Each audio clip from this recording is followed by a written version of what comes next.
tardes, bien, gracias Kevin. Un saludo a todos y a todas. Estoy junto aquí en Cerrillo, ¿cierto? Junto a la alcaldesa Lorena Facuse, junto a nuestra subsecretaria Valesca Naranjo de la Subsecretaría del Ministerio Secretaria General de Gobierno. Pero antes de partir, entrando en materia de lo que nos convoca el día de hoy, quisiera lamentar, ¿cierto?, el triste fallecimiento del alcalde del Monte, la comuna El Monte, que fue informado el día de hoy, acompañar a la familia en este difícil momento, a todos sus seres queridos, por esta muy lamentable pérdida que ha conmovido no solamente a sus familiares, a sus seres queridos, sino que también a las y los habitantes de la comuna del Monte. Estamos acá en Cerrillos porque estamos cerrando la primera etapa de la campaña del voto informado, la campaña Hagamos Historia. Esta es una etapa muy importante porque, como bien ustedes saben, nuestro ministerio, la Secretaría General de Gobierno, tiene un mandato legal, una facultad, ¿cierto?, encomendada además y autorizada por la Contraloría General de la República, que es acompañar el proceso constituyente para garantizar a todos los ciudadanos y ciudadanas la información que se requiera para poder concurrir a las urnas el 4 de septiembre a ejercer su derecho a voto, pero de manera informada. Y como tenemos este mandato legal, esta obligación, nosotros iniciamos ya hace un tiempo atrás la primera fase que culmina el día de hoy, dado que el día lunes 4 de julio el Poder Constituyente termina su mandato y le entrega la propuesta de nueva Constitución al Gobierno a través del Presidente de la República y a los poderes constituidos, e iniciamos otra fase donde tenemos nosotros como Gobierno, a través de este Ministerio, la obligación de poner a disposición el texto completo a todos y todas, independiente de donde habiten, independientemente de su línea de pensamiento, independientemente de su edad, el texto propuesto por el Poder Constituyente que termina su mandato para que puedan leerlo, revisarlo y, por cierto, formarse su propia opinión a través de las reflexiones que haga cada uno de nuestros compatriotas. Estamos además en este marco, ¿cierto?, cerrando esta fase de campaña, acompañados de los gobiernos en terreno. Esto también es muy importante señalarlo en este punto de prensa, porque no solamente estamos aquí cumpliendo ese mandato legal que les señalaba, sino que con un mandato que el presidente nos ha establecido, el presidente de la República, de estar presente en todas las regiones, en todas las comunas, haciendo gobierno en terreno.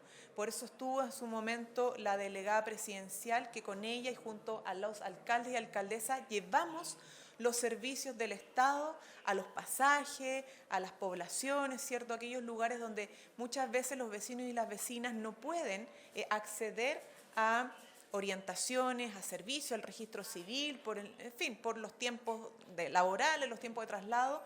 Estamos presentes en distintas comunas del territorio nacional para acercar el Estado y a las autoridades a las necesidades de nuestra población. Así que ha sido una jornada importante. Cerramos además con un taller participativo, porque junto a la División de Organizaciones Sociales, que también es parte del Ministerio, como tenemos este mandato legal para incentivar la participación, también el diálogo con la y los ciudadanos, responder sus dudas, es fundamental. Así que agradecemos también a los dirigentes y dirigentas de la comuna de Cerrillo que nos acompañaron y todos los vecinos que pudieron participar de esta importante jornada. Subsecretaria.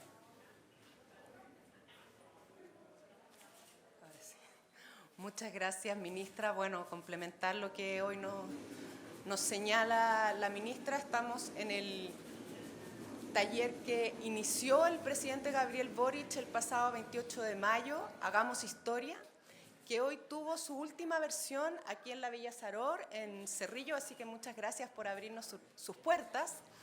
Y este último taller cierra el proceso durante que estuvimos este tiempo en todas las regiones, de Arica a Punta Arenas, en más de 200 territorios, en que entregamos la información de Hagamos Historia, donde pudimos revisar qué es una constitución, para qué sirve una constitución, cuántas constituciones ha tenido el país, les haría la pregunta, pero esa la hicimos en el taller, y que en hagamohistoria.cl pueden encontrar el detalle de las constituciones y de la historia de educación cívica que abordamos en este módulo. Queremos hacer el énfasis que en este cierre, a partir de, no se cierra el voto informado, sino que el voto informado, como en nuestro mandato, va a seguir en las etapas sucesivas a partir del lunes con el texto final. Hacemos un llamado entonces a informarse con fuentes oficiales y fidedignas a la ciudadanía, recordar que este voto es obligatorio el 4 de septiembre y seguiremos desplegados en los territorios, en gobierno en terreno, con los municipios, que aprovechamos de agradecerles, hacerse eco de esta gran cruzada en que estamos en todo el país. Muchísimas gracias. Ya entiendo que hay preguntas y cambiamos. Alcaldesa. Sí, buenas tardes a todos y todas. Agradecer la presencia de la ministra Camila Vallejo, de la subsecretaria Valesca Naranjo, por supuesto. Agradecer el gobierno en terreno. Es verdad lo que dice la ministra, que necesitamos más servicios en terreno, pero sin duda estamos frente a un proceso histórico, legal, y nos corresponde también como autoridades poder transparentar y entregar a la comunidad información fidedigna, que más allá de la opción que puedan tener, sea información real y no noticias falsas. Así que nosotros nos sumamos también a esta misión que nos corresponde por ley de poder informar a toda la comunidad. Así que agradecida de esta visita y de que Cerrillos que en Cerrillos se haya podido terminar esta primera parte, por decirlo de alguna forma. Así que muchas gracias. Sí, y además en el aniversario de nuestra comuna, que cumplimos 31 años. Así que agradecer a los vecinos de Cerrillo, específicamente a los vecinos de la Villa Saror. Bien, ¿preguntas ahora sí? Buenas tardes, ministra, para Radio Rucalaf, radio comunitaria de acá de la comuna. Bien. Queremos saber cuáles son las expectativas que tiene el gobierno respecto de la participación ciudadana en el plebiscito de salida y qué facilidades tendrá la población para ir a votar. Bien, muchas gracias. Bueno, a través suyo saludar a todos los medios comunitarios, radios y canales comunitarios que hacen una labor súper importante en nuestras poblaciones, en los barrios a lo largo de todo Chile y con quienes estamos además trabajando y queremos seguir trabajando. Sobre su pregunta, bueno, nuestra expectativa es alta. Nosotros confiamos en que el camino que empezamos a recorrer juntos de cambios en nuestro país lo vamos a poder concluir en un hito histórico marcado por una alta participación, y no solo por el hecho de que el voto es obligatorio, sino porque entendemos todos y todas de que nuestro voto marca el destino del país que queremos construir. Y eso es súper importante. Y por lo tanto, por esa convicción, por esa lectura que hacemos como gobierno del sentido histórico que estamos viviendo, por cierto que nos tomamos en serio este mandato legal que tenemos, que es de informar, poner a disposición todo el texto de la propuesta constitucional, el dar todas las garantías que como gobierno podamos dar para poder facilitar que los ciudadanos y ciudadanas puedan concurrir ese día a la votación.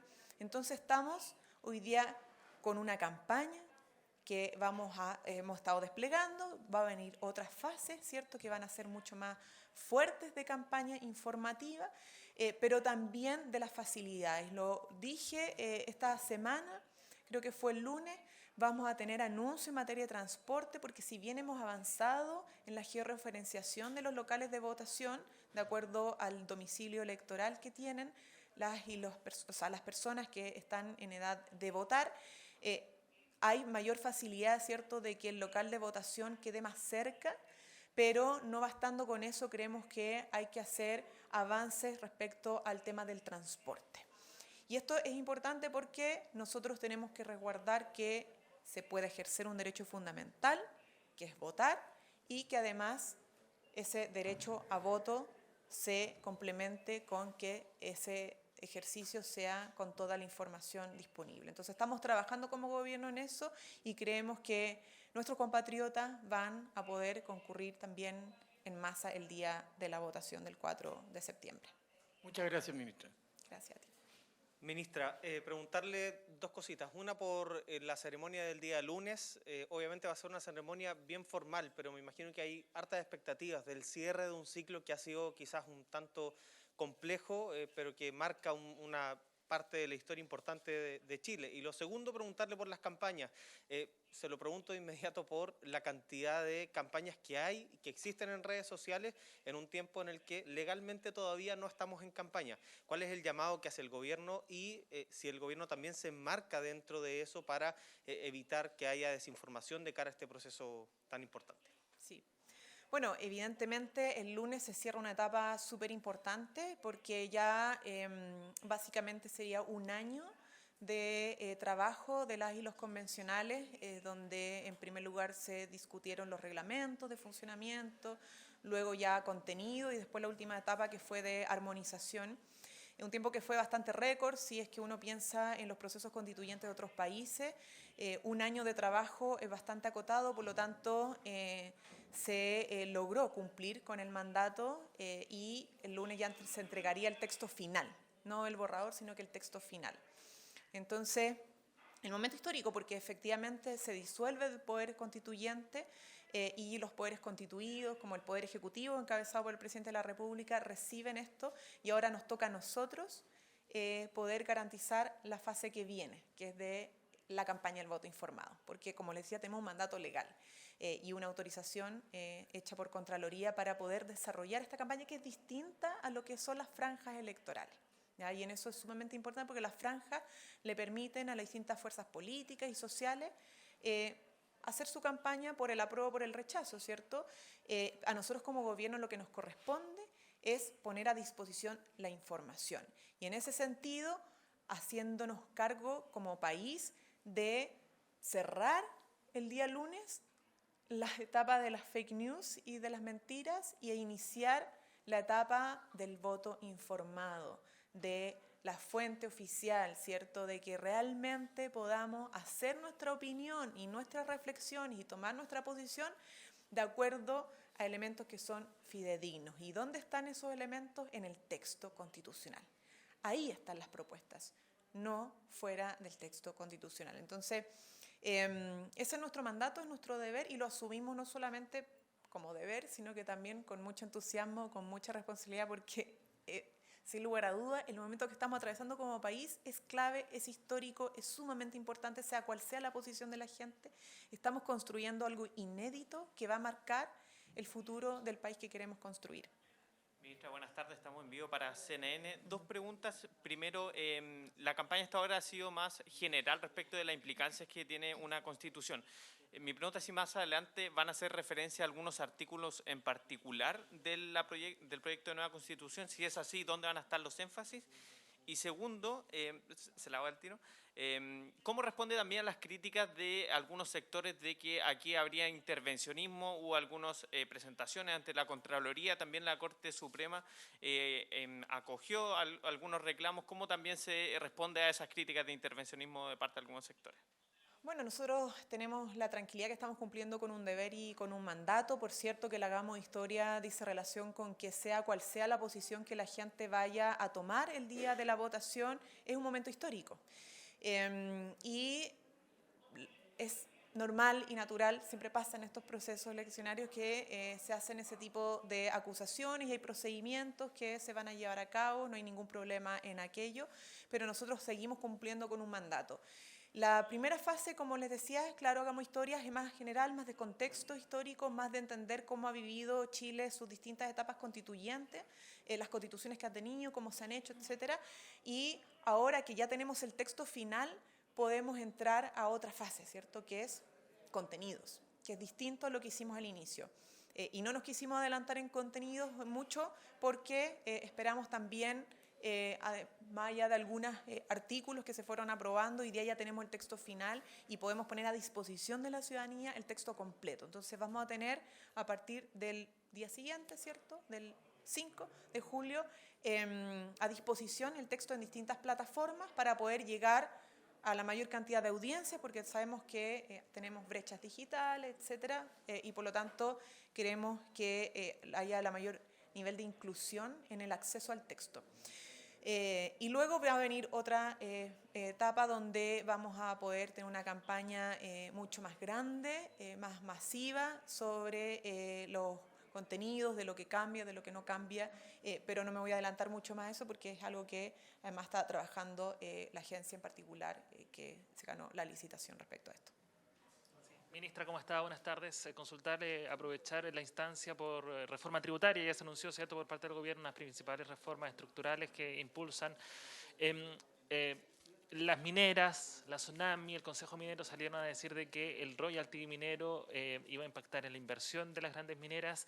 Junto con eso también ha habido críticas por la eliminación de la exención al pago de arriendos por DFL2. ¿Qué responde ahí el Gobierno y si es que hay margen para ajustar esta norma antes de que empiece el trámite legislativo? No, nosotros tenemos la confianza que el trabajo que se hizo prelegislativamente, los diálogos sociales en todas las regiones marcaron los ejes fundamentales que estructuran la reforma tributaria, que tiene que ver con eficiencia, transparencia, con progresividad, con desarrollo, cómo incentiva el desarrollo y también con la dignidad de las personas a través del financiamiento de derechos fundamentales. Entonces, tenemos una propuesta que incluye royalty porque tenemos una deuda pendiente en esta materia. O sea, hay explotación de recursos naturales y no tenemos un royalty que nos dé la garantía que a través de esa explotación de nuestros recursos naturales, nuestras regiones y nuestro país se pueda ver beneficiado por el pago de este, entre comillas, impuesto que no es realmente un impuesto, es un royalty, ¿cierto? Es distinto. Entonces estamos tratando de que con el conjunto de la reforma tributaria que incluye este aspecto del royalty, acercarnos a los países desarrollados, ¿ya? Por eso estamos aplicando estándares OECD. Y no solo por eso, porque también tenemos un compromiso programático que habla de la descentralización, ¿ya? Habla de las regiones. El presidente de la República viene de regiones, los parlamentarios en gran medida nos han planteado cómo hacer que el royalty minero deje recursos suficientes para empujar el desarrollo de las regiones donde principalmente más se extrae este mineral. Entonces, tenemos la plena convicción de que es necesario avanzar en el royalty. Va a venir una discusión legislativa y, por cierto, eso implica un debate, implican audiencias, todo es perfectible, pero lo sustantivo es que tengamos un royalty como corresponde, un royalty que nos permita sentirnos orgullosos, ¿cierto?, de que tenemos una minería que no solamente avanza en sustentabilidad, sino que deja recursos para el desarrollo y el cambio de la matriz productiva, la diversificación de la matriz productiva, porque tenemos que avanzar en esa dirección. Y sobre el tema de arriendo, mira, la verdad es que todos los que son dueños de propiedades y que arriendan y reciben ingresos por eso, la norma general siempre ha sido es que declaren esos ingresos para el ejercicio de renta al final del año. Han habido exenciones que ya no se justifican y que en la medida que eliminamos esas exenciones tributarias podemos incorporar en la declaración de renta para saber qué personas quedan en los tramos de pago de impuestos. Esto no es cualquier persona, no es que cualquiera que arrienda a 400.000 pesos, etcétera, va a terminar pagando impuestos. Solo en la medida que en el global complementario te deje el nivel de ingresos por trabajo, ingresos por renta, en este caso por arriendo, en los tramos que pagan, que son los tramos altos. Estamos hablando de gente que gana, bueno, los que hacen declaración en la renta, 700.000 pesos, pero los que ven aumentado el impuesto es de los 4 millones líquidos hacia adelante. Eso es el 3% de la población. Entonces, yo llamaría a la tranquilidad en esto porque es una reforma que protege a la clase media. De hecho, le permitimos a mucha gente que arrienda, paga arriendo, descontar ese pago hasta 450.000 pesos para pagar menos impuestos, ¿ya? Y eso es súper importante, o sea, hay que decirlo. Hay mucha gente que no es propietaria, que no tiene casa propia, ni siquiera una, ¿cierto? Y que está arrendando y lamentablemente paga impuestos y además arriendo. Entonces queremos facilitarle las condiciones también a esas personas, lo mismo para las cuidadoras. Y quiero cerrar con esto porque no se nos pregunta mucho, pero es importante para las mujeres, para nosotras las mujeres, adultas mayores, todas las mujeres que cuidan y que asumen costos importantes por ese trabajo de cuidados, que es medicamentos, etcétera. O sea, hay mucho gasto. Poder descontar esos gastos también para la declaración de ingreso final, cosa de poder también disminuirle la carga impositiva a esas mujeres. Bien, muchas gracias.